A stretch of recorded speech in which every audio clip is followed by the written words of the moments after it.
ሰላም ጤና ይስጥልን እጅጉን የተወደዳችሁና የተከበራችሁ የአዲስ ስፖርት ቤተሰቦቻችን እንደምን አላችሁልን? ከእናንተው ከሆነው ከአዲስ ስፖርት የዩቲዩብ ቻናላችን አዳዲስ ስፖርታዊ ጉዳዮችን ልናካፍላችሁ እነሆ ዳግም ተገናኘን። ስለምታደምጡን፣ ስለምትከታተሉን፣ ቆይታችሁን ከኛ ጋርም ስለምታደርጉ እጅጉን ከልብ አድርገን ነው የምናመሰግነው። በዛሬ ፕሮግራማችን የተለያዩ ስፖርታዊ ጉዳዮችን ወደ እናንተ እያደረስን ቆይታን የምናደርግ ይሆናል። ከነዚህ መካከል ትልልቆቹን የአውሮፓ ክለቦች የተመለከቱ እጅግ በርከት ያሉ ስፖርታዊ ጉዳዮችን እያነሳን ቆይታን እናደርጋለን። ዛሬ በተወዳጁ የእንግሊዝ ፕሪምየር ሊግ የሚደረጉ በጣም በርከት ያሉ ጨዋታዎች ይኖራሉ። እስከ 5 ያክል ጨዋታዎች ዛሬ በፕሪምየር ሊጉ የሚደረጉ ነው የሚሆነው። ከነዚህ መካከል አርሰናል ከኤቨርተን ጋር የሚያደርገው የኤምሬትስ ስቴዲየሙ ጨዋታ በጉጉት ይጠበቃል። ቸልሲም እንዲሁ ጨዋታውን ያደርጋል። ማንቸስተር ሲቲም ዛሬ ነው መርሃ ግብሩን የሚያደርገው። በሌሎችም የአውሮፓ ታላላቅ ሊጎች የሚደረጉ ጨዋታዎች ያሉ የእነሱን የጨዋታ ጥቆማዎች እያነሳሳን ቆይታን እናደርጋለን። ክለቦችን የተመለከቱ ስፖርታዊ ጉዳዮችን ግን ሰፋ እያደረግን ነው ከእናንተ ጋር ቆይታን የምናደርገው። እስከ ፕሮግራማችን ፍጻሜ ድረስ አብራችሁኝ እንድትቆዩ በአክብሮት ጋብዛለሁ። ቪዲዮአችንን ላይክ፣ ቻናላችንን ሰብስክራይብ እያደረጋችሁ ቆይታችሁን ከኛ ጋር እንድታደርጉ በአክብሮት ጋበዝኳችሁ። ከመሸጋገሪያ በኋላ በድጋሚ ተመልሰን እንገናኛለን። አብራችሁኝ ቆዩ።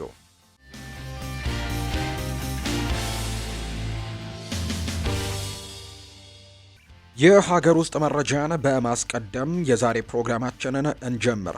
የኢትዮጵያ ፕሪምየር ሊግ መርሃ ግብሮች ትላንትና ቀጥለው ተደርገዋል። ትላንትም በርከት ያሉ ጨዋታዎች ናቸው። በ24ኛው ሳምንት የሲቢኢ የኢትዮጵያ ፕሪምየር ሊግ መርሃ ግብሮች ቀጥለው የተደረጉት ሸገር ከተማ ትላንትና ድል ቀንቶታል። በኢትዮጵያ ፕሪምየር ሊግ መርሃ ግብር ሸገር ከተማ ከሀዲያ ሆሳዕና ጋር ነበር ጨዋታውን ያደረገው። 2-0 በሆነ ውጤትም ማሸነፍ ችሏል። የትላንትናውን መርሃ ግብር አሚር አብዶና ሚሊዮን ኃይሉ ትላንትና ለሸገር ከተማ ግቦቹን ያስቆጠሩ ተጫዋቾች ናቸው። 2-0 በሆነ ውጤት ሲያሸንፉ ደረጃውንም ከፍ ማድረግ ችሏል። ሸገር ከተማ በ30 ነጥቦች 8ኛ ደረጃ ላይ መቀመጥ የቻለበትን ውጤት ነው ማምጣት የቻለው። ሌላኛው ፋሲል ከነማና መቻልም ያደረጉት መርሃ ግብር ነበር። ፋሲል ከነማ ያለፉትን 7 ጨዋታዎች ማሸነፍ አልቻለም። በ4ቱ ሲሸነፍ በ3ቱ አቻ ተለያይቷል። የትላንትናው ጨዋታ በአቻ ውጤት ነው የተጠናቀቀው። 0-0 በሆናቸው ውጤት ፋሲል ከነማና መቻል ትላንትና ያጠናቀቁበት ውጤት ነው። ይህንን ተከትሎ መቻል 36 ነጥቦች ላይ መድረስ የቻለ ቡድን ሆኗል። በዚህም 4ኛ ደረጃ ላይ ተቀምጧል። ፋሲል ከነማ በአንጻሩም 35 ነጥቦችን ሰብስቦ 5ኛ ደረጃ ላይ የተቀመጠ ነው። የሊጉ መሪ ሲዳማ ቡና ትላንትና ወደ አሸናፊነት ተመልሷል። ባለፉት ሳምንታት ጥቂት ጨዋታዎች ላይ ድል ሳይቀናው ቀርቶ እንደነበር እናስታውሳለን። ትላንትና ግን በ24ኛው ሳምንት መርሃ ግብር ሲዳማ ቡና ከምድረገነት ሽረ ጋር ነበር ጨዋታውን ያደረገው። 2-0 በሆነ ውጤትም ማሸነፍ ችሏል። የሲዳማ ቡናን የማሸነፊያ ግቦች ብርሃኑ በቀለና እንዲሁ ከቅዱስ ጊዮርጊስ ያስፈረሙት አቤል ያለው ትላንትናም ኳስና መረብን አገናኝቷል። ሁለቱ ተጫዋቾች ጎል አስቆጥረው ጨዋታውን 2-0 በሆነ ውጤት አሸንፈዋል። የሊጉ ኮከብ ግብ አስቆጣሪ የሆነው አቤል ያለው በውድድር ዓመቱ ያስቆጠራቸውን የጎል ብዛቶችም 10 ያደረሰበት ጎልን ነው ትላንትና ያስመዘገበው። በሌላ ጨዋታ ባህር ዳር ከተማ ቅዱስ ጊዮርጊስን 2-0 በሆነ ውጤት ማሸነፍ ችሏል። ለጣና ሞገዶቹ ባህር ዳር ከተማዎች የማሸነፊያ ግቦቹንም አንተነህ ተፈራ ነው ሁለቱንም ማስቆጠር የቻለው። ቅዱስ ጊዮርጊስ ያለፉትን 8 ጨዋታዎች ማሸነፍ ያልቻለ ቡድን ሆኗል።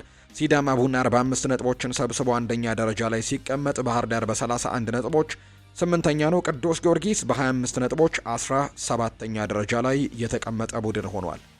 ወደ ውጭ ሀገር ስፖርታዊ መረጃዎቻችን በቀጥታ እንውሰዳችሁ። ዛሬ በተወዳጁ የእንግሊዝ ፕሪምየር ሊግና በሌሎችም የአውሮፓ ታላላቅ ሊጎች የሚደረጉ መርሃ ግብሮችን ወደ እናንተ በማድረስ ነው የውጭ ሀገር ስፖርታዊ መረጃዎቻችንን የምናነሳው።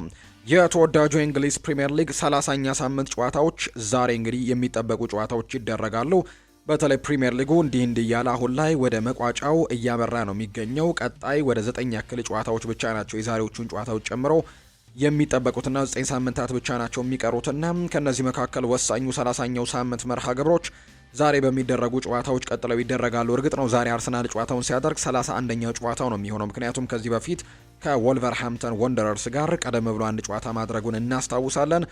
በዚህኛው ሳምንት ግን 30ኛ ሳምንት ጨዋታዎች ናቸው ቀጥለው የሚደረጉት።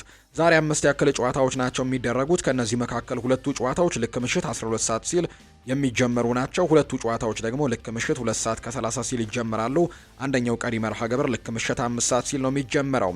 በርንሌይና ቦርንመስ 12 ሰዓት ከሚደረጉ ጨዋታዎች መካከል አንደኛው ነው። ወራጅ ቀጠና ላይ የሚገኘው በርንሌይ አሁን ላይ የመጨረሻዎቹ ሰዓታት ብቻ ቀርተውታል ወይም ደግሞ ፊሽካው ተነፍቷል። ከዚህ በኋላ የሚደረጉ ጨዋታዎች ለመትረፍና እንዲሁ ደግሞ መውረዱን ለማረጋገጥ በጣም ወሳኝ የሚሆኑ ጨዋታዎችን ነው ከዚህ በኋላ የሚያደርገው። ዛሬ ደግሞ አንድ ብሎ የሚጀምር ይሆናል። በርንሌ የሚያደርገው መርሃ ግብር በተርፍ ሙር ዛሬ በሜዳውና በደጋፊው ፊት ነው ጨዋታውን የሚያደርገው። 19 ነጥቦችን ሰብስቦ በርንሌ 19ኛ ደረጃ ላይ የተቀመጠ ቡድን ነው። ወልቨርሃምፕተን ወንደረርስ እንኳን 20ኛ ደረጃ ላይ የተቀመጠው ቡድን ያለፉትን 2 ጨዋታዎች ማሸነፉን ተከትሎ ከበርንሌ ጋር ያለውን የነጥብ ልዩነት እያጠበበ መጥቷል። የ3 ነጥብ ልዩነት ብቻ ነው በመካከላቸው የሚገኘውና እንዲሁ በተለይ በዚህ የውድድር ዓመት በጣም አስከፊ የሚባል አይነት ጉዞን እያደረገ ነበር ወልቭስ። ባለፉት ጥቂት ሳምንታት ግን ለምሳሌ ያክል በ5ቱ ጨዋታዎች አንድ ሽንፈት ብቻ ነው የገጠመው። ከዛ ውጪ 2 አቻና 2 ድሎችን ማሳካት ችሏል። ስለዚህም ከዚህ በኋላ የሚደረጉ ጨዋታዎች ደግሞ ላለመውረድ በሚደረጉ ትግሎች ላይ አሁንም በጣም አጣብቂኝ ውስጥ ቢሆንም ለምሳሌ ያክል በርንሌይ ከወራጅ ቀጠናው ለመውጣት እና 17ኛ ደረጃ ላይ ከተቀመጠው ኖቲንግሃም ፎረስት ጋር ያለው የነጥብ ልዩነት 9 ነው። ሰፋ ያለ የነጥብ ልዩነት አላቸው በእርግጥ ነገር ግን የመጨረሻ እድላቸውን ለመሞከር አሁን ነው ጅማሮ የሚሆነውና ዛሬ በተርፍ ሙር በርንሌይ ቦርንመዝን የሚገጥምበት ጨዋታ እጅግ ከሚጠበቁ ጨዋታዎች መካከል አንደኛው ይሆናል ተብሎ ይታሰባል። የአንዶኒ ኢራኦላ ቡድን ደግሞ በቀላሉ የሚሸነፍ አይነት ቡድን አይደለም። ነገር ግን በአብዛኛው በአቻ ውጤት ጨዋታዎችን የሚያጠናቅቅ አይነት ቡድን እንደሆነም እየተመለከትን እንገኛለን። በመጀመሪያዎቹ ሳምንታት በጣም ጠንካራ ቡድን መሆኑንና በፕሪሚየር ሊጉም 2ኛ ደረጃ የተቀመጠበትን አጋጣሚ ጭምር ተመልክተን እንደነበር እናስታውሳለን። በተለይ በክረምትም በጥርም ወሳኝ የሚባሉ ተጫዋቾቻቸውን እንዳጡ እናስታውሳለን። በክረምት የምናስታውሳቸው ነው እነ ዲን ሃውችሰንን ጨምሮ ተከላካዮቹ ኢሊያ ዛባርኒ፣ ሌሎችም በርከት ያሉ ተጫዋቾችን አጥቷል። በጥር ተጫዋቾች የዝውውር መስኮት ደግሞ ወሳኙን ተጫዋች አንቷን ሴሜኒዮን ጭምር ቢያጡም በፕሪሚየር ሊጉ ግን እስካሁን ድረስ ከዛ በኋላ አልተሸነፉምና ጥሩ ጊዜን እያሳለፉ ነው። እንዳልኳችሁ ግን አብዛኞቹ ጨዋታዎች በአቻ የሚጠናቀቁ ናቸው። ካለፉት 5 ጨዋታዎች 4ቱን በአቻ ነው ያጠናቀቁት። ያለፉት 3 ተከታታይ ጨዋታዎችም በአቻ ውጤት የተጠናቀቁ ናቸው። ነገር ግን በፕሪሚየር ሊግ የደረጃ ሰንጠረዥ ከወገብ በላይ ሆነው ወይም ደግሞ 9ኛ ደረጃ ላይ ተቀምጠው ነው የምንመለከታቸው። 40 ነጥብ ሰብስበው 9ኛ ደረጃ ላይ ተቀምጠዋል። ምናልባት ዛሬ ጨዋታውን ማሸነፍ የሚችል ከሆነ ኤቨርተን ከአርሰናል ጋር እንደመጫወቱ ምናልባት ነጥብ የመጣል እድሉ ሰፋ ያለ ስለሚሆን ምናልባት ከ9ኛ ደረጃም ከፍ ማለት የሚችሉበትን እድል ያገኛሉ። የአንዶኒ ኢራኦላው ቦርንመዝና የዛሬው ጨዋታ 12 ሰዓት ላይ የሚደረገው በርንሌን ከቦርንመዝ ጋር የሚያደርገው ጨዋታ የሚጠበቅ ነው። ሌላኛው ስታዲየም ኦፍ ላይት ሰንደርላንድና ብራይተን የሚያደርጉት መርሃ ግብርም ይጠበቃል። ሰንደርላንዶች ወደዚህ የፕሪሚየር ሊግ የውድድር ዓመት ሲመጡ በተለይ ከታችኛው ሊግ እንደ መምጣታቸው ይወርዳሉ ተብሎ ከሚጠበቁ 3 ክለቦች መካከል በግንባር ቀደምትነት ስሙ ሲጠቀስ የነበረ ቡድን ነው። ነገር ግን የሌብሪስ ቡድን ግን ያንን ነገር አይደለም። በዘንድሮው የፕሪሚየር ሊግ የውድድር ዓመት ያስመለከተን እጅግ ጠንካራ መሆኑን በተለይ የመጀመሪያው ሀፍ በምንለው በመጀመሪያዎቹ 19 ጨዋታዎች ላይ በጣም ጠንካራ ቡድን መሆኑን አሳይቶ በደረጃ ሰንጠረዡ ላይም ጥሩ ቦታዎችን ይዞ እንደነበር እናስታውሳለን። ምንም እንኳን ሁለተኛው ዙር ላይ የተወሰኑ መዳከሞች ቢታዩበትም ነገር ግን አሁንም ቢሆን ለወራጅነት የሚያሰጋው አይነት ቦታ ላይ አይደለም የሚገኙ 11ኛ ደረጃ ላይ ተቀምጧል። 40 ነጥቦችን ሰብስቦና ዛሬ ከብራይተን ጋር የሚያደርጉት ጨዋታ ይጠበቃል። ብራይተን 14ኛ ደረጃ ላይ ነው የሚገኘው። በዛሬዎቹ ሁለቱ ተጋጣሚዎች መካከል ያለው የነጥብ ልዩነት ደግሞ 3 ነው። ብራይተን 37 ነጥብ አለው። በአንጻሩ ሰንደርላንድ 40 ነጥቦችን ሰብስቦ ነው የዛሬው ጨዋታ የሚደረገውና ሰንደርላንድ ዛሬ በሜዳውና በደጋፊ ፊት ስታዲየም ኦፍ ላይት ምሽት 12 ሰዓት ሲል የሚደረገው ጨዋታ የሚጠበቅ መርሃ ግብር ነው። ልክ ምሽት 2 ሰዓት ከ30 ሲል ግን 2 ተጠባቂ ጨዋታዎች ይደረጋሉ። አርሰናል ከኤቨርተን ጋር የሚያደርጉት ጨዋታም ዛሬ ይጠበቃል። ከዚህ በኋላ የሚደረጉ እያንዳንዱ ጨዋታዎች አርሰናልን ወደ ዋንጫው እየገፉ የሚሄዱ እንደሆነ ይታወቃልና እያንዳንዱን ጨዋታም እያሸነፉ መምጣት ወደ ዋንጫው ይበልጥ እንዲቀርቡ በትልቁ እድሉን ይሰጣቸዋል። ባለፉት ጥቂት ሳምንታት ላይ በተለይ ከአርሰናል የአጨዋወት ሲስተም ጋር በተያያዘ በርካቶች ሀሳቦቻቸውን ወይም ትችቶቻቸውን እየሰነዘሩ ቢሆንም ነገር ግን ለነዚህ አይነት ለሚነሱ ጥያቄዎች አሰልጣኝ ሚኬል አርቴታ በትክክል ምላሽ እየሰጡ እኛ ዓላማችን ዋንጫ ማሸነፍ ነው፣ ከአንድም ከዛም በላይ ዋንጫዎችን ለማሸነፍ ነው ምን ጥረው የሚል አይነት ሀሳብን ጭምር ሲሰጡ ተመልክተናቸዋል። ከዛ ውጭ ተጫዋቾቹም ለእንደዚህ አይነት አስተያየቶች ጊዜ እንደማይሰጡና ዋንጫውን ለማሳካት ብቻ እንደሚጥሩ ነው የተናገሩት። የዛሬው ተጋጣሚያቸው የኤቨርተን አሰልጣኝ የሆኑት ዳቪድ ሞይስ ግን በዚህ ጉዳይ ላይ አንድ ምላሻቸውን ሰጥተዋል። ሁሉም ቡድን ጥሩ ይጫወት ቢባል እግር ኳስ አሰልቺ ነው የሚሆነው፣ የተለያዩ አይነት ሲስተሞች ሲኖሩ ነው እግር ኳስ አስደሳች የሚሆነው ሲልም ጭምር ተናግሯል። ከዚህ በፊት ትችቱን ሲሰነዝር የነበረው ፋቢያን ሁርዚሌር የብራይተኑ አሰልጣኝ ደግሞ አርሰናሎች ዋንጫን የሚያሸንፉ ከሆነ ይገባቸዋል፣ በትልቁ የሰሩበት ነው ሲልም ጭምር ነው መጀመሪያ ከሰጠው የትችት ሀሳብ በተለየ መልኩ አሁን ላይ ሀሳቡን እየሰጠ የሚገኘው በኋላ ላይ የአርሰናል ጉዳዮችን ስናነሳ በስፋት እናነሳዋለን። አርሰናል ግን አሁንም ዋንጫውን ለማሸነፍ እየገፋ ባለበት በዚህ ሰዓት ላይ የሚደረግ ትልቅ የሚባል ጨዋታ ይሆናል ተብሎ ይታሰባል። ለአርሰናል እጅግ በጣም ወሳኝ ጨዋታ ነው። የዛሬው መርሃ ግብር የሚሆነው ምሽት 2:30 ላይ የሚደረግ ጨዋታ ነው። አርሰናሎች አሁንም ማንቸስተር ሲቲ ላይ ጫናዎችን ለማሳደር በተለይ ማንቸስተር ሲቲ ከአርሰናል ቀጥሎ ስለሆነ ጨዋታውን የሚያደርገው በተለይ አርሰናል ጨዋታውን የሚያሸንፍ ከሆነ የነጥብ ልዩነታቸውንም ከፍ ማድረግ የሚችሉበት ወደ 10 ከፍ የሚያደርጉበት ስለሆነ ማንቸስተር ሲቲ ላይ የበለጠ ጫናዎችን አሳድረው ጨዋታውን ለማድረግም የሚጠቅማቸው ዋንጫውንም ለማሸነፍ የተወሰኑ ሞራሎችንም የሚያገኙበት እንዲሁ ደግሞ የስነ ልቦናም የበላይነት ማግኘት የሚችሉበት ጨዋታ ይሆናል ተብሎ ይታሰባል። ምክንያቱም ከዚህ በኋላ የሚደረጉ እያንዳንዱ ጨዋታዎች ወደ መጨረሻው እየተቃረቡ በሚመጡበት ሰዓት ላይ አርሰናሎች ይህንን የያዙትን የነጥብ ልዩነት ይዘው የሚቀጥሉ ከሆነ ዋንጫውን ለማሸነፍ በትልቁ የራስ መተማመን ይሰጣቸዋል ተብሎ እንደሚታሰብ ነው መረጃው እየወጣም የሚገኘውና ዛሬ ምሽት የሚደረገው ጨዋታም በዚህ መልኩ ነው የሚደረገው። ይህንን ጨዋታ አንዴ ማድሊ ነው በመሃል ዳኝነት እንደሚመሩ ይፋ የተደረገው። እነዚህ ሁለት ቡድኖች ያለፉትን የእርስ በርስ 3 ግንኙነቶቻቸውን ከተመለከትን አርሰናል የበላይነት አለው። በእርግጥ በዚህ የውድድር ዓመት በመጀመሪያው ዙር ባደረጉት በሂልዲንግተን ስቴዲየም ላይ በተደረገ ጨዋታ አርሰናሎች 1-0 በሆነ ውጤት አሸንፈው እንደነበር እናስታውሳለን። አምና ግን በፕሪሚየር ሊግ ያደረጓቸው ሁለቱም መርሃ ግብሮች በጉዲሰን ፓርክም የተደረገው በኤሜሬትስ ስቴዲየምም የተደረገው ጨዋታ በአቻ ውጤት የተጠናቀቀ መርሃ ግብር እንደነበር እናስታውሳለን። እናም የዛሬው ጨዋታም በትልቁ እንዲጠበቅ አድርጎታል። በተለይ ግን አርሰናሎች ለዋንጫው ይፎካከሩ እንጂ ኤቨርተንም ቢሆን ዘንድሮ ጠንከር ያለ አቋሞችን እያሳየ ይገኛል። በተለይ ባለፉት 2 ጨዋታዎች ላይ ድል የቀናው ቡድን እንደሆነ በተደጋጋሚ አሳይቷል። በተለይ ደግሞ ኒውካስል ዩናይትድ ላይ ሴንት ጄምስስ ፓርክ ስቴዲየም ላይ ሄዶ ያገኘው ድል ደግሞ እጅግ በርካቶች ኤቨርተን ጠንካራ ቡድን መሆኑን ዘንድሮ ያሳየበት አቋምን አሳይቷል እዛ ጨዋታ ላይ ብለው በርካቶች ያነሳሉ። የአውሮፓ ቻምፒየንስ ሊግ ተሳትፎን እንኳን ማግኘት ባይችሉ ኤቨርተኖች ነገር ግን የአውሮፓ ውድድሮችን ለመሳተፍ እድሎቻቸውን እየሞከሩ ይገኛሉ። ለምሳሌ ቢያንስ እንኳን ኮንፈረንስ ሊግ ላይ ለመሳተፍም ትልቅ እድል ስለሚኖራቸው እያንዳንዱን ጨዋታ በትልቅ ትኩረት ያደርጉታል ተብሎ እንደሚታሰብ ነው ዘገባዎች የወጡት። አምና በጣም አስቸጋሪ የውድድር ዓመትን ከዛም በፊት ደግሞ በጣም አስቸጋሪ የውድድር ዓመትን ሲያሳልፉ እናስታውሳለን። ኤቨርተኖች በመጨረሻው ሳምንት የተለየ ጨዋታ ነበር። ኤቨርተን ላለመውረድም ሲታገል የነበረበት ጊዜ ጭምር እንደነበር እናስታውሳለን። የቀድሞ አሰልጣኛቸውን ዳቪድ ሞይሰን ግን ወደ አሰልጣኝነት ካመጡ በኋላ ግን አሁን በትልቁ መሻሻሎችን ያሳይተው በደረጃ ሰንጠረዡ 8ኛ ደረጃ ላይ ተቀምጠዋል። ዛሬ ደግሞ ጨዋታቸውን ማሸነፍ የሚችሉ ከሆነ ነጥባቸውን 46 በማድረስ 7ኛ ደረጃነቱን ከብሬንትፈርድ ምንም እንኳን ብሬንትፈርድ ጨዋታውን እስኪያደርግ ድረስ ቢሆንም ከብሬንትፈርድ መረከብ የሚችሉበት እድሉ ጭምር እንዳላቸው ይታወቃልና የዛሬው ጨዋታ በትልቅ ጉጉት እንዲጠበቅ ያደርገዋል ተብሎ ነው የሚታሰበው። ለአርሰናሎች ግን እጅግ በጣም ወሳኝ ይሆናል ተብሎ ይታሰባል። 31ኛ ሳምንታቸው ነው ለአርሰናል ወይም 31ኛ ጨዋታቸው ነው የሚሆነው። ከዛ በኋላ 7 ያክል መርሃ ግብሮች ናቸው የሚቀሩትና ከሰባቱ ጨዋታዎች አሁን ላይ ካውንት ዳውን ተጀምሯል። እያንዳንዱን ጨዋታዎች ባሸነፉ ቁጥር ለዋንጫው በጣም ቀረብ እያሉ እንደሚመጡ ይታወቃልና ምናልባት ማንቸስተር ሲቲ እንኳን ነጥብ የማይጥል ከሆነ አርሰናል ያላቸውን ጨዋታዎች እያሸነፉ የሚቀጥሉ ከሆነ በመጨረሻዎቹ ሳምንታት ቀደም ብለውም ዋንጫውን ሊያረጋግጡ የሚችሉበት እድል እንዳለ ጭምር ይታመናል። ስለዚህም የዛሬው ጨዋታ በትልቅ ጉጉት እንዲጠበቅ ያደርገዋል ተብሎ ነው የሚታሰበው። በአርሰናል በኩል የተረጋገጠው ዜና የሚኬል ሜሪኖ በጉዳት ምክንያት እንደማይኖር የተረጋገጠ ጉዳይ ነው።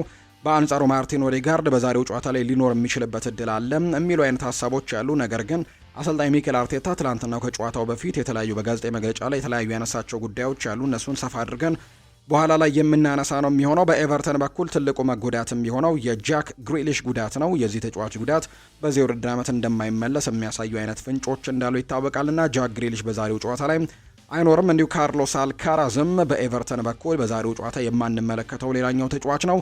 አርሰናል ይህንን ጨዋታ ግን የማሸነፍ ትልቅ ቅድመ ግምትን ተሰጥቶታል። በሳምንቱ አጋማሽ በአውሮፓ ቻምፒየንስ ሊግ ወሳኝ የሚባል የመልስ ጨዋታ እንዳላቸው ይታወቃል። አርሰናሎች በዛ ጨዋታ ላይ ወሳኝ ተጫዋቾቻቸውን ስለሚፈልጓቸው በዛሬው ጨዋታ ላይ ምናልባት የተወሰነ እረፍት ሊሰጧቸው ይችላሉ። ምናልባት ለነ ማርቲን ዙቤሜንዲ እረፍት ሊሰጣቸው የሚችልበት እድል፣ ምናልባት ክሪስቲያን ኖርጋርድን በቋሚ አስተላለፍ ውስጥ ሊያካትቱ የሚችሉበት እድሉ አለ የሚሉ አይነት ሀሳቦች አንዳንድ ዘገባዎች ሲወጡ ተመልክተናልና በዛሬው ጨዋታ ላይ ወሳኝ ተጫዋቾቻቸውን ምናልባት ቡካዮ ሳካንም ጭምር ሊያሳርፉ የሚችሉበት እድል እንዳለ እየተገለጸ ነው። ጨዋታው ግን ልክ ምሽት 2:30 ሲል በኤምሬትስ ስቴዲየም እንደሚደረግ ነው የወጣላቸው መርሃ ግብር የሚያሳየውና የዛሬው ጨዋታ ለአርሰናሎች እጅግ በትልቅ ጉጉት የሚጠበቅ ጨዋታ ነው የሚሆነው። አርሰናል በ60 ነጥብ ፕሪሚየር ሊጉን በ67 ነጥቦች ፕሪሚየር ሊጉን እየመራ ነው። ሲቲ በ60 ነጥቦች ነው የሚከተለው ዛሬ ጨዋታውን ማሸነፍ የሚችል ከሆነ አርሰናል ነጥቡን 70 ያደርስና ማንቸስተር ሲቲ እስኪጫወት ያለውን የነጥብ ልዩነት ወደ 10 ከፍ አድርገው ሲቲ ላይም ቢሆን ጫናዎችን መፍጠር ይችላሉ። ሲቲ የአርሰናልን ውጤት አይቶ ስለሆነ የሚገባው ያንን ጫና ደግሞ አይቶ ነው የሚገባውና ከባድ ሊያደርግባቸው እንደሚችል ይታመናል። ያለፉትን 3 ተከታታይ ጨዋታዎች አርሰናል በፕሪሚየር ሊጉ ድል ያደረገ ቡድን እንደሆነ ነው የተመለከትነው። የቀድሞ የአርሰናል ተጫዋች የነበረው ሮይ ፓርለር ከጨዋታው ጋር አያይዞም አንዳንድ ጉዳዮችን አንስቷል። አርሰናል የዛሬውን ጨዋታ ማንንም ሳይንቁ ነው መግባት ያለባቸው፣ ወይም ደግሞ የትኛውንም ቡድን ከዚህ በኋላ ሳይንቁ ጨዋታዎችን ማድረግ አለባቸው። እያንዳንዱን ጨዋታን እንደ ዋንጫ ነው መከታተል ያለባቸው ሲልም ጭምር ነው ሀሳቡን የሰጠውና የዛሬው የኤቨርተን ጨዋታ ከነዛ መካከል አንደኛው ሊሆን ይገባል። የዛሬውን ጨዋታ በትልቅ ትኩረት ማድረግ አለባቸው ሲልም ጭምር ነው የነገራቸው ለአርሰናል ተጫዋቾችና ለአሰልጣኝ ሚኬል አርቴታ ጭምርና እያንዳንዱን ጨዋታ በትኩረት በማድረግ ዋንጫውን ለማሸነፍ መጣር ይኖርባቸዋል ሲልም ጭምር ተናግሯል። ቴሪ ዳንኤል ኦንድሪም እንዲሁ አርሰናልን የሚደግፍ አይነት ሀሳብ ሰጥቷል። የቀድሞ ክለብ የዘንድሮን ዋንጫ እንደሚያሸንፈው ምንም ጥርጥር የለኝም። ማንም ሰው ስለ አጮታቸው መተቸት ይችላል፣ ነገር ግን አርሰናል ዘንድሮ ዋንጫውን የሚያመጣበት ዓመት ይመስለኛል ሲልም ጭምር ነው የተናገረው። ቴሪ ዳንኤል ኦንሪ ነው ይህንን ሀሳብ የሰጠው። ከሁለቱ ቡድኖች አሰልጣኞች ጋር በተያያዘ አሰልጣኝ ሚኬል አርቴታና አሰልጣኝ ዳቪድ ሞይስ ከዛሬው ጨዋታ ጋር አያይዘው ያነሷቸውን ነጥቦች በኋላ ላይ የአርሰናልን መረጃዎች ስናነሳ ሰፋ አድርገን ወደ እናንተ የምናደርሰው ይሆናል። ዛሬ ምሽት 2 ሰዓት ከ30 የሚደረገው ጨዋታ ግን በትልቅ ጉጉት የሚጠበቅ መርሃ ግብር ይሆናል ተብሎ ነው የሚታሰበው። ሌላኛውም ልክ ምሽት 2 ሰዓት ከ30 ላይ የሚደረገው ቸልሲና ኒውካስል ዩናይትድ የሚያደርጉት ጨዋታ እንደሆነ ይጠበቃል። ይሄ ጨዋታ በአውሮፓ ቻምፒየንስ ሊግ ቦታን ለማግኘት የሚደረግበት ትልቅ ጨዋታ ነው ተብሎ ይታሰባል። በእርግጥ ለኒውካስል ዩናይትድ ሳይሆን ለቸልሲ ነው የአውሮፓ ቻምፒየንስ ሊግን ቦታ ይዞ ለማጠናቀቅ የሚደረግ ትልቅ ፉክክር ያለበት ጨዋታ ይሆናል ተብሎ የሚታሰበው። ምክንያቱም ቸልሲ ከዚህ በኋላም ቢሆን በጣም ጠንከር ያሉ ተጋጣሚዎች እንዳሉበት ይታወቃል። እርግጥ ነው በጣም ጠንከር ያሉ ተጋጣሚዎችን የጀመረው ባለፈው ሳምንት ባደረገው የፕሪሚየር ሊግ ጨዋታ እንደነበር እናስታውሳለን። በፕሪሚየር ሊጉ ከአስተን ቪላ ጋር በጣም ጠንከር ያለ ጨዋታ አድርጎ እንደነበር እናስታውሳለን። ነገር ግን ያንን ጨዋታ በሰፊ የጎል ልዩነት ማሸነፋቸውን እናስታውሳለን። የዛሬው ጨዋታም ሌላኛው ፈተና ይሆናል ተብሎ ይታሰባል ለአሰልጣኝ ሊያም ሮስኒየር ቡድን። በእርግጥ በእንግሊዝ ፕሪሚየር ሊግ አስተን ቪላን በሰፊ የጎል ልዩነት ካሸነፉ በኋላ የአውሮፓ ቻምፒየንስ ሊግ ጨዋታም እንዳደረጉ ይታወሳል። በሳምንቱ አጋማሽ ወደ ፓርክ ደ ፕሪንስ አቅንተው ከፓሪስ ሰን ዠርሜን ጋር ጨዋታቸውን አድርገው 5-2 በሆነ ውጤት መሸነፋቸውን እናስታውሳለን። እርግጥ ነው ያ ጨዋታ ውጤት ጨዋታውን ባይገልጸውም ወይም የቼልሲን ጥሩ የነበረውን አቋሙን ባይገልጸውም፣ ነገር ግን በሰፊ የጎል ልዩነት ተሸንፈው ነው የወጡት። ምናልባት በመጨረሻዎቹ ደቂቃዎች ላይ ግብ ጠባቂው ፊሊፕ ዮርጌንሰንም እንዲሁም አንዳንድ ተጫዋቾችም የመከላከል ስህተት የሰሩበት አጋጣሚ ጨዋታውን በሰፊ የጎል ልዩነት ተሸንፈው እንዲወጡ አደረጋቸው እንጂ ቼልሲ ያ ውጤት የሚገባው ወይም በሰፊ የጎል ልዩነት 5-2 መሸነፍ የሚገባው አይነት ቡድን ነው ተብሎ አይታሰብም። በዛ ጨዋታ ላይ ከነበረው የጨዋታ እንቅስቃሴ አንጻር ጥሩ የሚባል እንቅስቃሴ ሊያውም ደግሞ የአምናውን ሻምፒዮን ፓሪስ ሰን ዠርሜንን በሜዳውና በደጋፊ ፊት በፓርክ ደ ፕሪንስ እንደመቅጠሙ ቼልሲ ጥሩ የሚባል አይነት አቋምን ነበር ያሳየው። ውጤቱ ያንን ነገር ባይገልጽም፣ ነገር ግን አሁን ደግሞ በፕሪሚየር ሊግ ትልቅ ፈተና ይጠብቃቸዋል። ከዚህ በኋላ የቻምፒየንስ ሊግ ቦታን ይዞ ለማጠናቀቅ ወሳኝ የሚባሉ ጨዋታዎች ናቸው በቅርብ የሚጠብቋቸውና አንደኛው ፈተናም የዛሬው ጨዋታ ይሆናል ተብሎ ይታሰባል። ከኒውካስል ዩናይትድ ጋር የሚደረገው መርሃ ግብር የዛሬው ጨዋታ ይጠበቃል። በቼልሲ በኩል በትልቁ እንግዲህ የሚጠብቁ ነገሮች አሉ። አንደኛው የግብ ጠባቂ ጉዳይ ነው። የፊሊፕ ዮርጌንሰን እና የሮበርት ሳንቼዝ ጉዳይ ለአሰልጣኝ ሊያም ሮስኒየር ብቻ ሳይሆን ለደጋፊዎችም በጣም ራስ ምታት እየሆነ እንደሚገኝ ይታወቃል። ዛሬ የትኛውን ግብ ጠባቂ እንደሚያሰልፉም አሰልጣኝ ሊያም ሮስኒየር ምንም አይነት ፍንጭን አልሰጡም፣ ወይም ደግሞ እሳቸው እንኳን ለመምረጥ የሚቸግራቸው አይነት ምርጫ ይመስለኛል። ምክንያቱም ባለፉት ጥቂት ጨዋታዎች ላይ ሁለቱንም ግብ ጠባቂዎች ለመጠቀም ሞክረዋል። በአርሰናሉ ጨዋታ ሮበርት ሳንቼዝን በቋሚነት ተጠቅመውት እንደነበር እናስታውሳለን። ከዛ በፊት በነበሩ ጨዋታዎችም በእርግጥ ሮበርት ሳንቼዝ ነበር በቋሚ ግብ ጠባቂነት የሚጠቀሙት። ነገር ግን በአርሰናሉ ጨዋታ ላይ የተሳሳታቸው አንዳንድ ውሳኔዎቹን ተጠባባቂ አድርገውት ነበር። በአስተን ቪላው የፕሪሚየር ሊግ ጨዋታ ላይ ፊሊፕ ዮርጌንሰን ነበር በቋሚነት የተሰለፈው። እዛ ጨዋታ ላይ ጥሩ የሚባሉ ነገሮችን ለማድረግ ሞክሯል። አሰልጣኝ ሊያም ሮስኒየር ስለ እነዚህ ሁለት ግብ ጠባቂዎች ኳሊቲም ይናገራል። ሮበርት ሳንቼዝ በሾት ስቶፒንጉ ላይ በጣም ጥሩ እንደሆነ ይናገራል። በአንጻሩ ፊሊፕ ዮርጌንሰን ደግሞ ኳሶችን ለማስጀመርና ኳሶችን ተቆጣጥሮ ለመጫወት የሚያግዛቸው አይነት ግብ ጠባቂ እንደሆነ ያነሳሉ። አሰልጣኝ ሊያም ሮስኒየር በአስተን ቪላው ጨዋታ ላይም ፊሊፕ ዮርጌንሰን ጥሩ ነገሮችን ማድረግ ችሎ ነበር። በኤፍኤ ካፕ ጨዋታ በድጋሚ እንዲሁ ሮበርት ሳንቼዝን በግብ ጠባቂነት ተጠቀሙት ከሬክሻም ጋር በነበረው ጨዋታ። ከዛ ውጭ ግን በሳምንቱ አጋማሽ ደግሞ በነበረው የአውሮፓ ቻምፒየንስ ሊግ ጨዋታ ላይ ፊሊፕ ዮርጌንሰን ነበር በቋሚነት የተሰለፈውና 5 ግብ እንዲቆጠርባቸው ትልቁ ምክንያትም በተለይ አንዳንድ ጥቃቅን የግል ስህተቶቹም ይህንን ግብ ጠባቂም በተለይ ደግሞ ተወቃሽ አድርጎት ነበር። በፓሪስ ሰን ዠርሜኑ ጨዋታና በዛሬው ጨዋታ ላይ የትኛውን ግብ ጠባቂ ያሰልፋሉ የሚለው ጉዳይ ለአሰልጣኝ ሊያም ሮስኔርም ለደጋፊዎችም ትልቅ አስጊ የሆነ ጉዳይ እንደሆነ ነው በርካቶች የሚያነሱት። ሌላኛው ቀደም ብሎ አስተላለፉ መውጣቱ ምናልባት ስጋት ሊሆን እንደሚችል ነው በቼልሲ በኩል እየተመለከትን የምንገኘው። ባለፈው ከፓሪስ ሰን ዠርሜን ጋር ከተደረገው ጨዋታ ቀደም ብሎ ጨዋታው ከመጀመሩ 6 ሰዓታት በፊት ነው ትልልቅ የአውሮፓ ሚዲያዎች የቼልሲን ቋሚ አስተላለፍ ይፋ ያደረጉትና ያ ነገር ለቼልሲ በጣም አስጊ እንደሚሆን ነው የሚነገረው። ምናልባት በዛሬው ጨዋታ ላይ የሚደገም ከሆነ በቡድን ውስጥ በጣም ትልቅ ነገሮች ሊፈጠሩ እንደሚችሉ ይገለጻል። ምክንያቱም አሰልጣኝ ሊያም ሮስኔር ያንን ነገር እንደሚያጣሩና ያደረገውንም ተጫዋች ወይም ያደረገውን አካልም ቅጣት እንደሚጥሉበት ጭምር መናገራቸው ይታወሳል። ያ ነገርም በቼልሲ በኩል ሊቆጣጠሩት የሚገባ ትልቅ ጉዳይ እንዳለ የሚያሳይ ነው። ነገር ግን የአውሮፓ ቻምፒየንስ ሊግን ቦታ ይዞ ለማጠናቀቅ ዛሬ የሚደረግ ጨዋታ ነው። በመጠኑም ቢሆን ለቼልሲ ዛሬ ማሸነፍ ቅድመ ግምት ተሰጥቶታል። በስታንፈርድ ብሪጅ ነው ጨዋታው የሚደረገው። የእነዚህ ሁለት ቡድኖች ያለፉትን የእርስ በርስ 3 ግንኙነቶችን ከተመለከተን ኒውካስል ዩናይትድ የተሻለ ግምት አግኝቷል ወይም ደግሞ የተሻለ አቋም ነበረው ባለፉት 3 ጨዋታዎች። በመጀመሪያው ዙር ሴንት ጄምስስ ፓርክ ላይ በተደረገው ጨዋታ ኒውካስል እና ቼልሲ 2-2 በሆነ ውጤት ነበር ጨዋታቸውን ያጠናቀቁት። በመጀመሪያው ዙር ኒክ ቮልትማደ ነበር ሁለቱንም የኒውካስል ዩናይትድ ጎሎች ያስቆጠረው። በአንጻሩ ሪስ ጄምስ እና ዣኦ ፔድሮ ደግሞ ግቦቹን አስቆጥሮ ቼልሲ 2-2 በሆናቸው ውጤት በመጀመሪያው ዙር ማጠናቀቁ ይታወሳል። ከዛ በፊት በተደረጉ 2 መርሃ ግብሮች ደግሞ አንደኛው በፕሪሚየር ሊግ አምና የተደረገው የሴንት ጄምስስ ፓርክ መርሃ ግብር ነበር። ኒውካስል 2-0 ነበር ያሸነፈው። ከዛ ውጭ በካራባው ካፕም ኒውካስል ሌላ 2-0 ድል አሳክቶ እንደነበር የምናስታውሰው ነው። ቼልሲ 48 ነጥቦችን ሰብስቦ 5ኛ ደረጃ ላይ የተቀመጠው። ኒውካስል ዩናይትድ ምንም እንኳን የአውሮፓ ቻምፒየንስ ሊግን ቦታ ይዞ ለማጠናቀቅ እጅግ በጣም አስቸጋሪ ደረጃ ላይ የሚገኙ ቢሆንም ነገር ግን ምናልባት ሌሎች የአውሮፓ ውድድሮችን የኮንፈረንስ ሊግን ውድድር እንኳን ቢያንስ ለማግኘት ግን በጣም ትልቅ ትግል ያደርጋል ተብሎ ይታሰባል። 39 ነጥቦችን ሰብስቦ 12ኛ ደረጃ ላይ ነው የተቀመጠው። ዛሬ ማሸነፍ የሚችል ከሆነ ነጥቡን 42 ማድረስ ይችላል እና ሌሎች ቡድኖች ጨዋታቸውን እስኪያደርጉ 9ኛ ደረጃ ድረስ መምጣት የሚችልበትን እድል ያገኛል ተብሎ ነው የሚታሰበው። ዛሬ ምሽት 2 ሰዓት ከ30 ላይ የሚደረገው ሌላኛው ተጠባቂ ጨዋታ ይሄኛው መርሃ ግብር ይሆናል ተብሎ ነው የሚታሰበው። ዛሬ ከሚደረጉ የተወዳጁ የእንግሊዝ ፕሪሚየር ሊግ መርሃ ግብሮች መካከል መጨረሻ ላይ የሚደረገው ጨዋታ ዌስትሃም ዩናይትድን ከማንቸስተር ሲቲ ጋር የሚያገናኘው ጨዋታ ነው። ይህ ጨዋታ በለንደን ኦሎምፒክ ስቴዲየም እንደሚደረግ ነው መረጃዎች የወጡት። ልክ ምሽት 5 ሰዓት ሲል ነው የሚደረገው።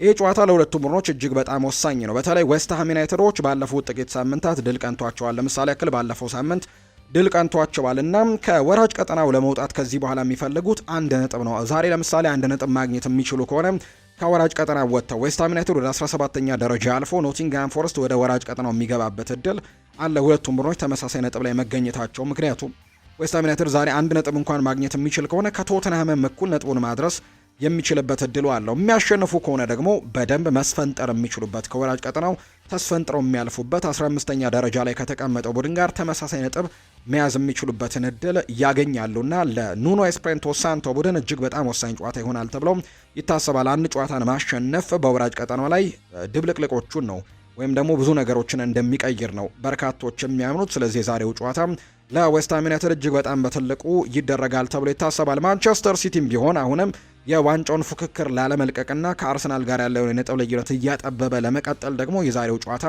ወሳኝ ይሆናል ተብሎ ይታሰባል። ምንም እንኳን ባለፈው ሳምንት እንዲሁ ወራጅ ቀጠናው አካባቢ በሚገኘው ኖቲንግሃም ፎረስት ነጥብ ጥሎ የወጣ ቢሆንም የዛሬውን ጨዋታ ግን ለማሸነፍ ቅድመ ግምት ተሰጥቶታል። ማንቸስተር ሲቲ ኮንሲስተንሲ እንደሚጎላቸው ነው በርካቶች የሚያነሱት። በሳምንቱ አጋማሽም በተደረገ የአውሮፓ ቻምፒየንስ ሊግ ውድድር በተለይ ሪያል ማድሪድ ዘንድሮ ደከም ብሏል ተብሎ ቢታሰብም እርግጥ ነው የአውሮፓ ቻምፒየንስ ሊግ ላይ ሲሆን ሪያል ማድሪድ መሆኑን እናውቃለን እና በሪያል ማድሪድ 3-0 መሸነፋቸውን እናስታውሳለን። ማንቸስተር ሲቲዎችና የማሸነፍ ቅድመ ግምት ተሰጥቷቸው ነበር በዛ ጨዋታ ላይ ነገር ግን ተሸንፈው ነው የወጡትና የዛሬው ጨዋታ ይጠበቃል። ማንቸስተር ሲቲ ከዚህ በኋላ ነጥብ የሚጥልባቸው ጨዋታዎች ካሉ እና አርሰናል ነጥብ የማይጥል ከሆነ የዋንጫ ፉክክሩ እያከተመለት የሚመጣበት እድል ነው እንዳለ በርካቶች የሚያነሱት። ከነዛ መካከል ዛሬ የሚጠበቀው ጨዋታ ወራጅ ቀጠናው ላይ ለወራጅ ቀጠናው ለመውጣትም ከሚታገለው ዌስትሃም ዩናይትድ ጋር የሚያደርጉት ጨዋታም ዛሬ በትልቅ ጉጉት ይጠበቃል። ማንቸስተር ሲቲ የማሸነፍ ግምት ተሰጥቶታል። ሄስኮ ግቫርዲዮል እና ማቴዮ ኮቫቺች የዛሬው ጨዋታ ላይ እንደማይሰለፉ በማንቸስተር ሲቲ በኩል የተረጋገጡ ናቸው። በአንጻሩ ሪኮ ሎዌስ ከጉዳት ያገግማል ተብሎ እንደሚታሰብ ነው መረጃዎች የወጡት። በዌስትሃም ዩናይትድ በኩል ግብ ጠባቂው ሉካስ ፋቢያንስኪ በጀርባ ጉዳት ምክንያት አይኖርም። እንዲሁ ወሳኙ ተጫዋቻቸው ሰመርቪል ኔዘርላንዳዊው ተጫዋች በካልፍ ኢንጁሪ ጉዳት ምክንያት ደግሞ በዛሬው ጨዋታ ላይ እንደማይኖር የተረጋገጠም ሌላኛው ተጫዋች እንደሆነ ነው ዘገባዎች የሚያሳዩት። ያለፉትን የነዚህ ሁለት ቡድኖች የእርስ በርስ 3 ግንኙነቶችን ከተመለከተን ማንቸስተር ሲቲ የበላይነት አለው። ማንቸስተር ሲቲ 3ቱንም ጨዋታዎች ማሸነፍ ችሏል። በፕሪሚየር ሊጉ ዘንድሮ በተደረገ የመጀመሪያው ዙር ጨዋታ ማንቸስተር ሲቲ 3-0 በሆነ ውጤት ማሸነፉን እናስታውሳለን። ከዛ ውጭ ግን አምና የተደረጉ ሁለቱንም ጨዋታዎች ሲቲ 4-1 እና 3-1 በሆነ ውጤት ማሸነፍ ችሎ ነበር። ማንቸስተር ሲቲ በ60 ነጥብ ሁለተኛ ደረጃ ላይ ተቀምጧል። ዌስትሃም ዩናይትድ በ28 ነጥብ 18ኛ ደረጃ ላይ ተቀምጦ ነው የዛሬውን ጨዋታ እንደሚያደርጉ መርሃ ግብሮቹ የሚጠቁሙት። ከዛ ውጭ ግን ዛሬ የሚደረጉ ሌሎች የአውሮፓ ታላላቅ ሊጎች ላይ የሚደረጉ ጨዋታዎችን በወፍ በረር እንቃኝላችሁ ውድ ቤተሰቦቻችን። ለምሳሌ ያክል በስፓኒሽ ላሊጋም ዛሬ የሚደረጉ ጨዋታዎች አሉ። ዢሮና እና አትሌቲኮ ቤልባኦ ጨዋታቸውን ያደርጋሉ። ቀን 10 ሰዓት ላይ የሚደረግ ጨዋታ ነው። አትሌቲኮ ማድሪድ በኤር ዋንዳ ሜትሮፖሊታኖ አሬና ከሄታፌ ጋር የሚያደርገው ጨዋታ እንዲሁ ዛሬ ከሚጠበቁ ጨዋታዎች መካከል አንደኛው ነው። ሪያል ኦቪዬዶ እና ቫሌንሲያም እንዲሁ ጨዋታቸውን ያደርጋሉ። ሪያል ማድሪድ በሜዳው ኤል ኢስታዲዮ ሳንቲያጎ ቤርናቢው ከኤልቼ ጋር ጨዋታውን ያደርጋል። በሳምንቱ አጋማሽ የአውሮፓ ቻምፒየንስ ሊግ የመልስ ወሳኝ የሚባል ጨዋታ ይጠብቃቸዋልና በዛሬው ጨዋታ ላይ ወሳኝ ተጫዋቾቻቸውን ተጠባባቂ ያደርጋሉ ተብሎ ነው የሚጠበቀው። ልክ ምሽት 5 ሰዓት ሲል ሪያል ማድሪድ በሜዳው ሳንቲያጎ ቤርናቢው ከኤልቼ ጋር ጨዋታውን ያደርጋል። በጣሊያን ሴሪኤም ትልቅ ፉክክሮች እየተደረጉ ይገኛሉ። እርግጥ ነው ከሻምፒዮንነት ይልቅ ለአውሮፓ ቻምፒየንስ ሊግ ተሳትፎ የሚደረገው ፉክክር ነው አሁን ጠንከር ያለው በጣሊያን ሴሪኤም። ቀን 11 ሰዓት ሲል ኢንተር ሚላን በሜዳው ሳንሴሮ ጁሴፔ ማይትሳ ከአታላንታ ጋር የሚያደርገው ጨዋታ ይጠበቃል። ናፖሊና ሊቼ በዲየጎ አርማንዶ ማራዶና ስቴዲየም ምሽት 2 ሰዓት ላይ ጨዋታቸውን ያደርጋሉ። ከዛ ውጪ ኡዲኒዜና ዩቬንቱስ ምሽት 4 ሰዓት ከ45 ላይ የሚያደርጉት ጨዋታ ዛሬ ከሚጠበቁ መርሃ ግብሮች መካከል የሚጠቀሱት ናቸው። በጀርመን ቡንደስሊጋ በባይ አሬና ባየር ሌቨርኩዘን እና ባየር ሚኒክ ጨዋታቸውን ያደርጋሉ። እንዲሁ ዶርትሙንድ ከኦግስበርግ ጋር በሜዳቸው ሲግናል ኤዱና ፓርክ ላይ ጨዋታቸውን ያደርጋሉ። አይንትራክ ፍራንክፈርት ከሄዲንሃም፣ ሆፋኒየም ከቮልስበርግ፣ ሃምበርግ ደግሞ ከኮሎኝ ጋር የሚያደርጉት ጨዋታ ዛሬ የሚጠበቅ ነው። በፍሬንች ሊጓን ሎሪዮ ከሌንስ፣ አንጀርስ ከኒስ፣ ሞናኮ ከብረሽት ጋር የሚያደርጉት ጨዋታ ዛሬ ከሚጠበቁ መርሃ ግብሮች መካከል በርካቶች የሚጠብቋቸው ጨዋታዎች እንደሆኑ ነው የተገለጹት። ክለቦችን የተመለከቱ መረጃዎችን ወደ እናንተ እናደርስ። ማንቸስተር ዩናይትድን የተመለከተ መረጃን በማስቀደም ነው የክለብ እግር ኳሳዊ ጉዳዮችን የምናስቀድመው። ባየር ሚኒክ ያን ዲያማንዴን የማስፈረም እቅዱን ሰርዟል የሚል መረጃ ወጥቷል። ይሄ መረጃ ደግሞ ለማንቸስተር ዩናይትድ እና ለፈላጊዎቹ ሊቨርፑሎችም ጭምር በጣም ወሳኝ ይሆናልና በጣም አስፈላጊ ይሆናል ተብሎ ነው የሚታሰበው። ባየር ሚኒክ ያን ዲያማንዴን የማስፈረም እቅዱን እንደሰረዘው ነው የተገለጸው። ተጫዋቹ ለሉዊስ ዲያስ ተፎካካሪ አድርገው ቢመለከቱትም ሊያብዚሽ ግን ለተጠባባቂ ተጫዋች የጠየቀውን 86.2 ሚሊዮን ፓውንድ ግን ባየር ሚኒክ ለመክፈል ፍቃደኛ አይደለም ተብሏል። ይህ ደግሞ ተጫዋቹ ለዝውውሩ ዝግጁ መሆኑ ለተነገራቸው ሊቨርፑል እና ማንቸስተር ዩናይትድ ትልቅ የምስራች ይሆናል ተብሎ እንደሚጠበቅ ነው ክሪስቲያን ፎልክ መረጃውን እያጋራም የሚገኘው። በሚቀጥለው የውድድር ዘመን ቡድኑን ማን ይመራዋል ተብሎ ጥያቄ ቀርቦለት ነበር። አይደን ሄቨን ምላሹን ሰጥቷል። እውነት ለመናገር እኔ ግድ አይሰጠኝም።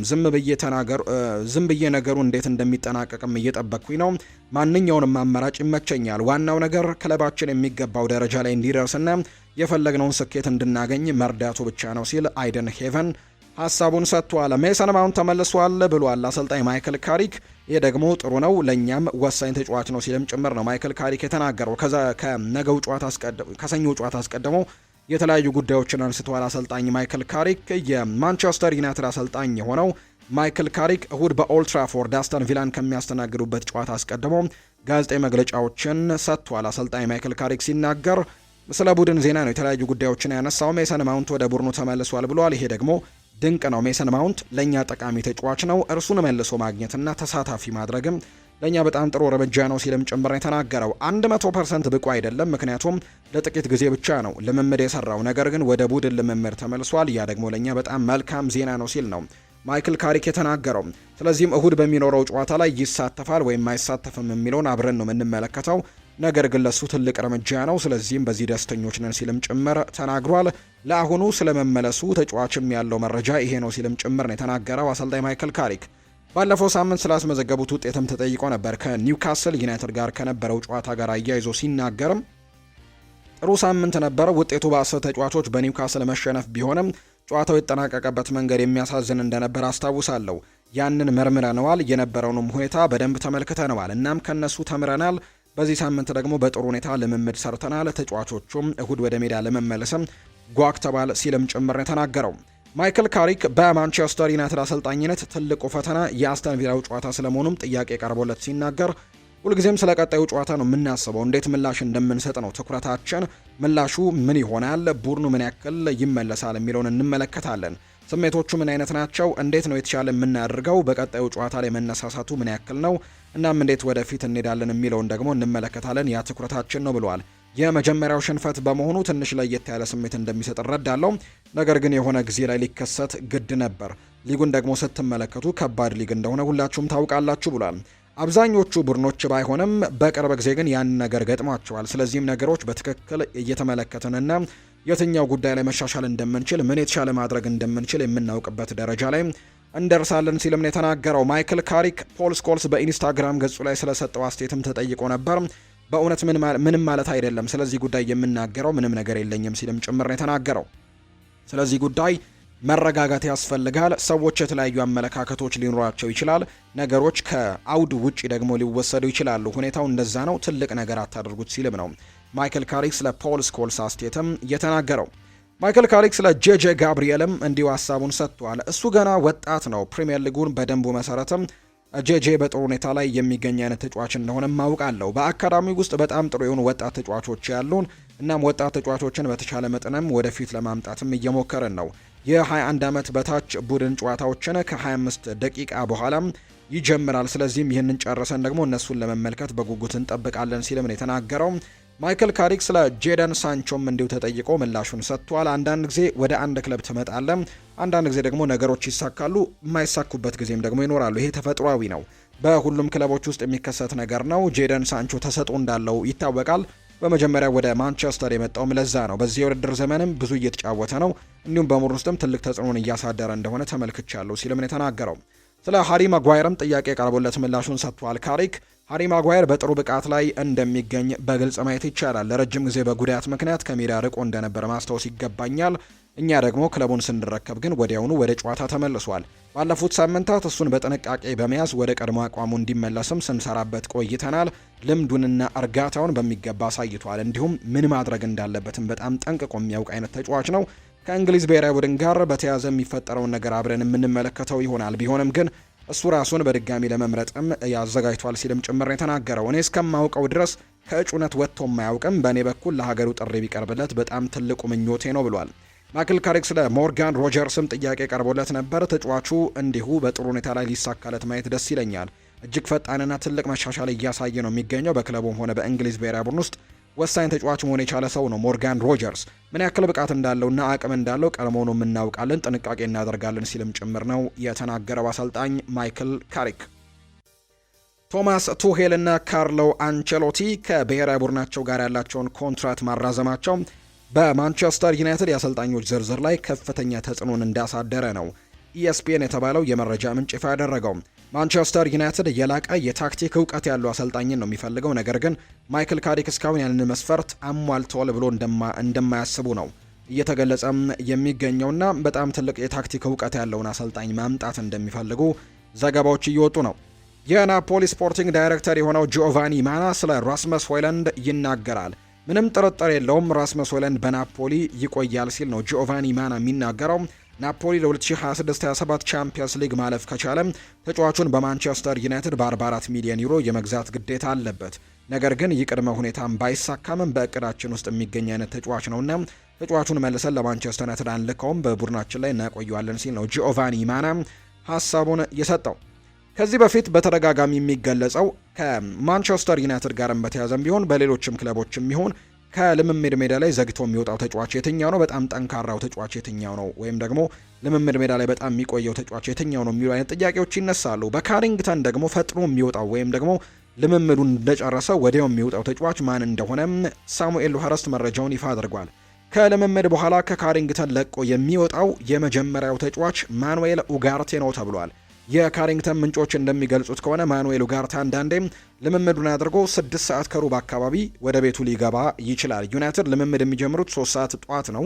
6 ሰዓት ላይ ግን እሱ ወደ ቤቱ ሊገባ እንደሚችል ነው ሳሙኤል ሉሃረስት የተናገረውና ቀድሞ ልምምድ የሚወጣው ይህ ተጫዋች ማኑኤል ኡጋርቴ እንደሆነ ነው ይፋ የተደረገው። ሴኔ ላሜንስ ይናገራል። ይህንን የለመድኩት ከሳይመን ሚኞሌ ነው ብለዋል። አዲስ ጓንት ሁሌም ጠንክር ያለ ስለሆነ አይመቸኝም። ስለዚህም ከስብሰባ በፊትም ውሃ ውስጥ አስቀምጣቸውና ስንጨርስ ነው ማውጣ ወይም እዘፈዝፋለሁ ብለዋል። ጓንቱን ከዚያም ሙሉ ልምምድ ሰራበታለሁ፣ ለማሟሟቂያና ለጨዋታ እጠቀምበታለሁ ብለዋል። ሴኔ ላሜንስ ከጓንት ጋር አያይዞ ነው ይህንን ሀሳብ የተናገረው። አርሰናልን የተመለከቱ መረጃዎችን ደግሞ ወደ እናንተ እናድርስ ውድ ቤተሰቦቻችን።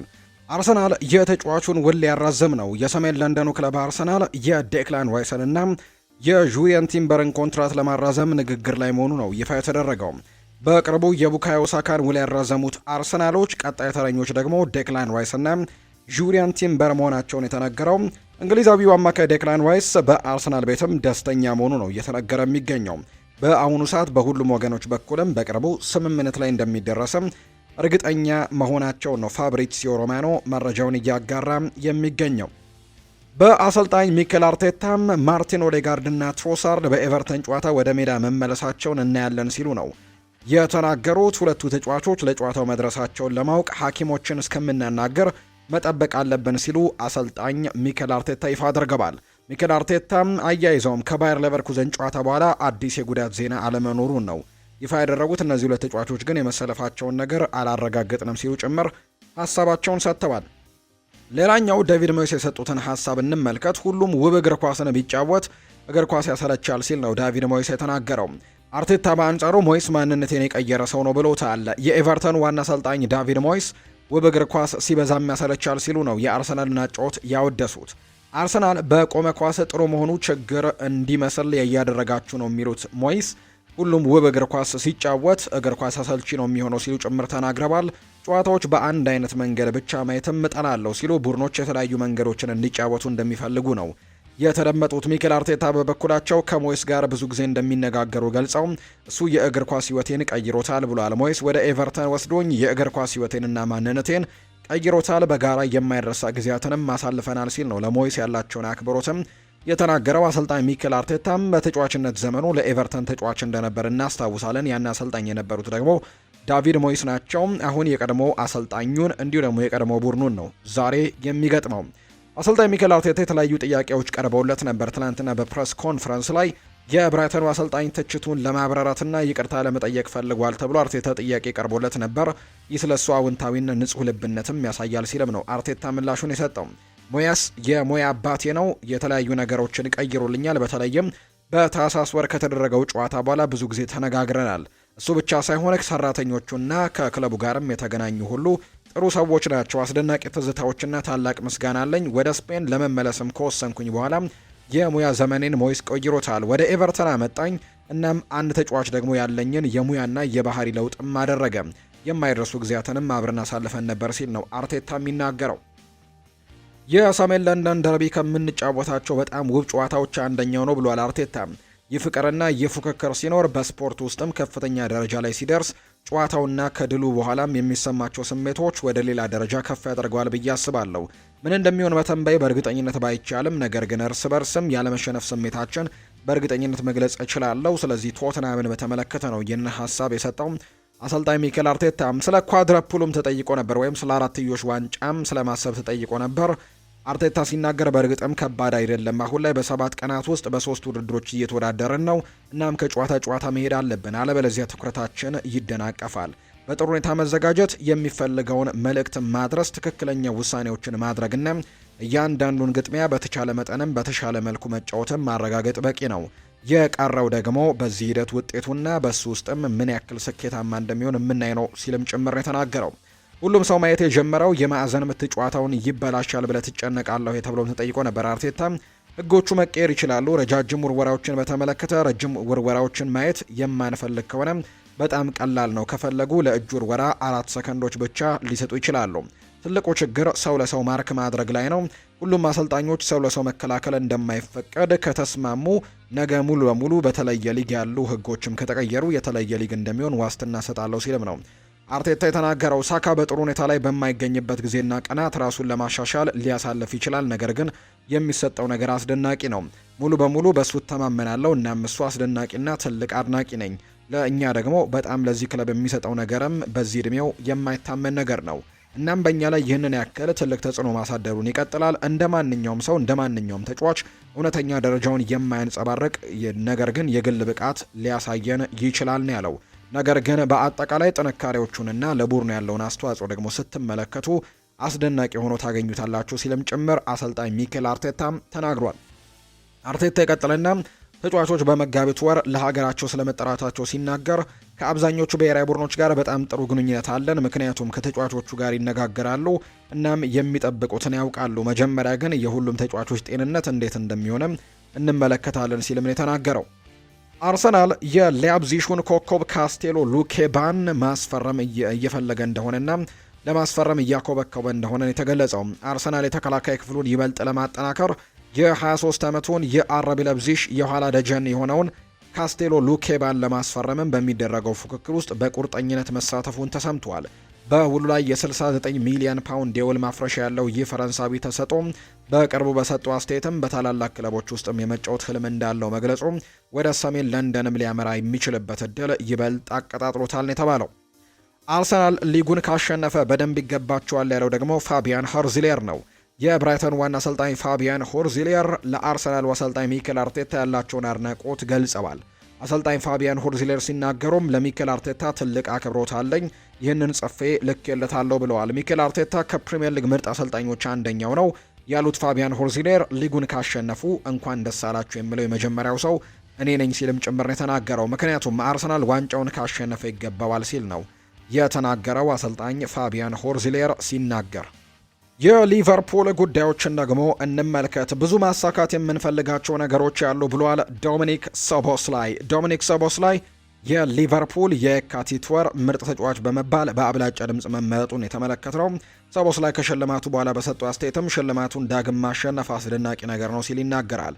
ነገር ግን በዚህ ዓመት ማሳካት የምንፈልጋቸው ብዙ ነገሮች ስላሉ ስራችንን እንቀጥላለን ሲል ነው ጨምሮ የተናገረው። ደጋፊዎቹ በድጋሚ ያመሰግናለሁ፣ 4 ጊዜ በጣም ጥሩ ነው፣ ነገር ግን ወቅቱ አሁንም ረጅም ስለሆነና ብዙ ማሳካት ያለብን ነገሮች ስላሉን መቀጠል አለብን ያለው ዶሚኒክ ሶቦስላይ በዘንድሮው የውድድር ዓመት ለ4ኛ ጊዜ ነው የሊቨርፑል የወሩ ምርጥ ተጫዋች የሚለውን ሽልማት ማሸነፍ የቻለው። በዚህ የውድድር ዓመት 4 ጊዜ አሸንፏል። ይህንን ሽልማትና አስደናቂ የውድድር ዓመትን እያሳለፈ እንደሆነ አንደኛው ምስክር ይሄኛው ነው። አሰልጣኝ አርነ ስሎት ስለ አሌክዛንደር ኢሳክ ይናገራሉ። እስካሁን ለማገገም ከሚሰራበት ቡድን ጋር ነው ያለው፣ ነገር ግን እስካሁን ከቡድኑ ጋር ልምምድ አልጀመረም ብሏል። የቶተናም ተጫዋቾች ነገ እንግዲህ ቶተናምና ሊቨርፑል ጨዋታቸውን እንደሚያደርጉ ይታወቃልና የቶተናም ተጫዋቾች በሊቨርፑል ጨዋታ ላይ አይሳተፉም ተብሏል። ቶተናም ከሊቨርፑል ጋር በሚደረገው የሊግ ጨዋታ ላይ በርካታ ወሳኝ ተጫዋቾች እንደማይገኙ ነው አሰልጣኝ ኢጎር ቱዶር ሀሳባቸውን የሰጡት። ከእነዚህ መካከል ክሪስቲያን ሮሜሮ፣ ዣኦ ፓሊኒያ እና ሚኪ ቫንደቬን በተለይ ሁለቱ የመሀል ተከላካዮች ወሳኝ ተጫዋቾቹ ከጨዋታው ውጭ መሆናቸውን ነው አሰልጣኙ ያረጋገጡት። በተጨማሪም ኢቪስ ቢሱማ እና ኮነር ጋላገርም ለጨዋታው መድረሳቸው አጠራጣሪ ነው። ሁልጊዜም የሆነ ነገር ይፈጠራል፣ በህይወቴ እንዲገጥሙኝ በጭራሽ አያውቅም፣ ነገር ግን አናለቅስም፣ እንፋለማለን ሲሉ ነው አሰልጣኝ ኢጎር ቱዶር ሀሳባቸውን እየሰጡ የሚገኙት። እሁድ ሊቨርፑል ጋር በሚደረገው ጨዋታ ላይ በቶተናም በኩል የማይገኙ ተጫዋቾችን ስንመለከት ሚኪ ቫንደቬን፣ ክሪስቲያን ሮሜሮ፣ ዣኦ ፓሊኒያ፣ ኢቪስ ቢሱማ፣ ኮነር ጋላገር፣ ዲያን ኩሊሴቭስኪ፣ ጄምስ ማዲሰን፣ ሞሐመድ ኩዱስ፣ ደስቲን ኡዶጊ፣ ሉካስ ቤርግቫል፣ ዊልሰን ኦዳበርት፣ ሮድሪጎ ቤንታንኩር እና ቤን ዴቪስ በዛ ጨዋታ ላይ እንደማይሰለፉ ነው እየተረጋገጠ የሚገኘው። ኦልሞስት ከቋሚ አስተላለፉ ላይ በጣም በርከት ያሉ ተጫዋቾች ቫንደቬንን መመልከት ይቻላል፣ ክሪስቲያን ሮሜሮን መመልከት ይቻላል፣ ዣኦ ፓሊኒያ አለ፣ ኮነር ጋላገር፣ ቢሱማ፣ ኩሊሴቭስኪ፣ ማዲሰን፣ ኩዱስ፣ ኦዶጊ፣ ቤርግቫል በጣም ወሳኝ የሚባሉ ተጫዋቾች ናቸው። በጉዳት ምክንያት ለቶትናም ግልጋሎት እንደማይሰጡ እየተረጋገጠም የሚገኘው። የማንቸስተር ሲቲን ጉዳዮችም እንመልከት። ፔፕ ጓርዲዮላ 3ኛው አሰልጣኝ ሆነዋል። የማንቸስተር ሲቲው አሰልጣኝ ፔፕ ጓርዲዮላ የካቲት ወር የፕሪሚየር ሊግ ምርጥ አሰልጣኝ በመባል መመረጥ ችለዋል። አሰልጣኝ ፔፕ ጓርዲዮላ ከ2021 በኋላ ለመጀመሪያ ጊዜ ነው የፕሪሚየር ሊግ የወሩ ምርጥ አሰልጣኝ ሽልማትን ያሸነፈው። ፔፕ ጓርዲዮላ በ2021 ወዲህ 3 የፕሪሚየር ሊግ ዋንጫዎችን ቢያሸንፉም የወሩ ምርጥ አሰልጣኝ ግን አልተባሉም ነበር። ጋርዲዮላ 12ኛ የፕሪሚየር ሊግ የወሩ ምርጥ አሰልጣኝ ሽልማታቸውን ነው ያሸነፉት። በዚህም ብዙ ጊዜ በማሸነፍ ከሰር አሌክስ ፈርጉሰን እና ከአርሰን ቬንገር በመቀጠል 3ኛው አሰልጣኝ እንደሆኑ ይፋ ተደርጓል። የቪኒሲዮስ ፍጹም ቅጣት ምት አያሰጥም ብለዋል ፔፕ ጓርዲዮላም ሲናገር። የማንቸስተር ሲቲው አሰልጣኝ ጓርዲዮላም ከዛሬው የዌስትሃም ዩናይትድ ጨዋታ በፊት የተለያዩ አስተያየትን ሰጥቷል። ጓርዲዮላ ሲናገር አሁን ላይ ሀሳባችን የሪያል ማድሪድ ውጤትን ስለመቀልበስ አይደለም፣ ትኩረታችን ዌስትሃም ጨዋታ ነው፣ ስለዛ ነው ማሰብ ያለብን ብሏል። ዌስትሃም ዩናይትድ ላለመውረድ ነው የሚጫወተው፣ እኛ ደግሞ የፕሪሚየር ሊግ ዋንጫን ለማሸነፍ ነው የምንፋለመው። ቪኒሲዮስ ጁኒየር ያገኘው ፍጹም ቅጣት ምት አያሰጥም፣ ዶናሩማ ኳሱን ነክቶታል፣ ውሳኔው ስህተት ነበር ሲልም ነው የተናገረው። ሪያል ማድሪድ ብናሸንፍም ምርጫዬ ላይ ምንም ጥያቄ አይነሳም ነበር፣ ስንሸነፍ ግን ሌላ ታሪክ ሆኗል ብሏል። ከሽንፈት በኋላ መልሶ ማገገም ተላምደናል። ከዓመታት በፊትም በዚህ ሁኔታ ውስጥ አልፍ ያለው፣ ስለዚህ ወደ ቀጣዩ ጨዋታ እንሄዳለን ሲልም ነው አሰልጣኝ ፔፕ ጓርዲዮላ የተናገረው። ጀረሚ ዶኩም ሀሳቡን ሰጥቷል። ደጋፊዎቻችን በስቴዲየም ውስጥ ከጎናችን በመልሱ ጨዋታ ውጤት መቀልበስ እንችላለን ብዬ አስባለሁ። እነሱ በሜዳቸው ሶስት ካስቆጠሩ እኛም ደግሞ የማናስቆጠርበት ምክንያት የለም። እርግጥ ነው እነሱ ጠንካራ ክለብ ናቸው፣ ነገር ግን ደጋፊዎቻችን እነሱ ላይ ጫና ማሳደር ከቻሉ ያንን ነገር ማድረግ እንችላለን ሲል የተናገረው። አንቷን ሴሜኒዮም ይናገራል። ይሄ ለኔ ግሩም ነው። ሲቲን ከተቀላቀልኩኝ ብዙም ሳይቆይ የፕሪሚየር ሊግ የዩሮ ምርጥ ተጫዋች ሽልማትን ማሸነፍ ማለት የማረሳው ነገር ነው። በዚህ ክለብ ውስጥም እንደዚህ አይነት አስደናቂ የህይወት ጅምር መኖርም በጣም ደስ የሚል ነገር ነው። በየዕለቱ ብዙ እየተማርኩ ነው። እናም እኔ ደግሞ አሁን ላይ የተሻለ ተጫዋች እንደሆንኩኝም ይሰማኛል ሲልም ጭምር የተናገረው። የእኔ ትኩረት አሁን ላይ ማሻሻያ ማድረግና ማንቸስተር ሲቲ የሚችለውን ያክል ውጤት እንዲያመጣ መርዳት ነው። የምንጫወትበት ብዙ ነገሮች ያሉን፣ እናም ደግሞ በዚህ የውድድር ዘመን መጨረሻ ላይ ለማየትም በጣም ጓጉች ያለው ሲል ነው አንቷን ሴሜኒዮ የተናገረው። ፔፕ ጓርዲዮላ ይናገራል። ኤርሊንግ ብራውት ሃላንድ ለዛሬው ለዌስትሃም ዩናይትድ ጨዋታ ሙሉ ለሙሉ ዝግጁ ነው ሲልም ጭምር ነው የተናገረው።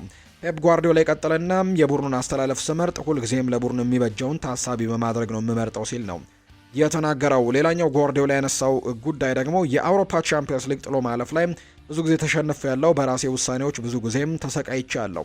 ስለዚህም የአሁኑ ደግሞ የመጀመሪያ ጊዜ አይደለም ብሏል። ከማድሪድ ጋር የነበረው የቡድን ምርጫዬ ልክ ነበር ብዬ ልከራከር አልችልም፣ ምክንያቱም ስለተሸነፍን። ብናሸንፍ ኖሮ ግን ማንም ጥያቄ አያነሳበትም ሲልም ጭምር ነው አሰልጣኝ ፔፕ የሚናገረው። አንቷን ሴሜኒዮ የዩሮ ምርጥ ተጫዋች ሽልማትን ስለማሸነፉም ፔፕ ተጠይቆ ለሱ በጣም ደስ ብሎኛል፣ እሱ በጣም ጥሩ ተጫዋች ነው፣ እናም ሽልማቱ ይገባዋል ነው ያለው። ፔፕ ከማድሪዱ ሽንፈት በኋላ ቡድኑ አገግሞ እንደሆነ ሲጠየቅም ባለፉት ዓመታት በእንደዚህ አይነት ሁኔታዎች ላይ አልፈን ስለምናውቅ ያን ያክል ከባድ አይደለም ሲልም ጭምር ነው የተናገረው ፔፕ ጓርዲዮላ። የቼልሲን ጉዳይ እንመልከት። ውጤቱን የመቀልበስ እድል ይኖረናል ብለዋል ሊያም ሮስኒየር ናቸው ይህንን ሀሳብ የሰጡት። የቼልሲ ዋና አሰልጣኝ ሊያም ሮስኒየር ቡድናቸው የፓሪስ ሰን ዠርሜኑን ጨዋታ ውጤት የመቀልበስ እድል ይኖረዋል ሲሉ ተናግረዋል። በቻምፒየንስ ሊግ ቡድኖች ከ3 ጎል ልዩነት ተነስተው ውጤት ሲቀለብሱ በብዙ አጋጣሚዎች አይቻለው ሲሉ ሊያም ሮስኒየር ተናግረዋል። አክለውም በቀጣይኛም ቀድመን ጎል የምናስቆጠር ከሆነም የመቀልበስ ጥሩ እድል ይኖረናል ሲልም ጭምር ነው አሰልጣኝ ሊያም ሮስኒየር እየተናገሩት። ስለ ግብ ጠባቂነት ያነሱት ሮስኒየር ሮበርት ሳንቼዝ ከዓለም ምርጥ ግብ ጠባቂዎች አንዱ ነው ሲሉ ጭምር ነው የተደመጡት።